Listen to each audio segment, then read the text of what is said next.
এক সাহাবী বলছেন নবী কেমন ছিল জানো, যার সারা অঙ্গ একসাথে দেখলে সবচেয়ে সুন্দর, প্রতি অঙ্গ আলাদা আলাদা দেখলেও সবচেয়ে সুন্দর। আরেকজনকে বলছে আপনি বলেন তো, আরেক সাহাবী বলছে আমি বলি যে নবী ছিলেন এমন যাকে একবার দেখলে আবার দেখতে মন চায়, দ্বিতীয়বার দেখলে প্রথমবারের চাইতে আরো সুন্দর মনে হয়, যত তারে দেখি তত সুন্দরই লাগে। তিনি ছিলেন এমন।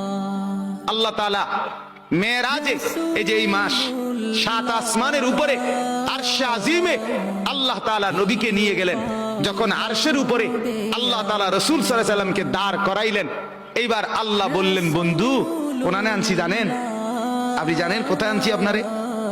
কয় যে আপনি যখন ছোটবেলায় জন্ম নিছেন, ছোট্টবেলায় ফেরেশতাদেরকে বলছিলাম ফেরেশতারা আমার বন্ধুকে কোলে নাও, নিয়া আমার সৃষ্টির পূর্ব থেকে পশ্চিম পুরা দিগন্ত ঘুরাও, আমার গোটা সৃষ্টিকে বলো যে তারা যেন দেখে বন্ধু আমি কেমন বানাইলাম।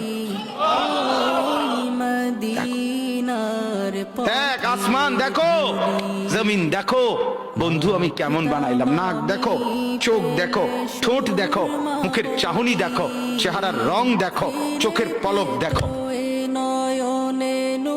এরপরে আল্লাহ 7 আসমানে আরশে আজিমে নিয়ে এইবার আল্লাহ বললেন বন্ধু সেদিন ছোট্টবেলায় কোলে আপনারে সবাই দেখছে, এবার সব কিছুর উপরে আইনা, উপরে শুধু আমি আল্লাহ, তার নিচেই আপনি, এবার আপনি দেখেন গোটা সৃষ্টি আমি কেমন বানাইলাম।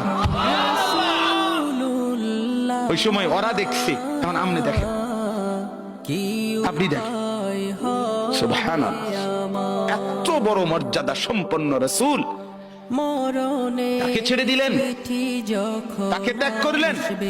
আল্লাহ আমাকেও বুঝ দান করেন, আমাদের প্রত্যেককে বুঝ দান করেন।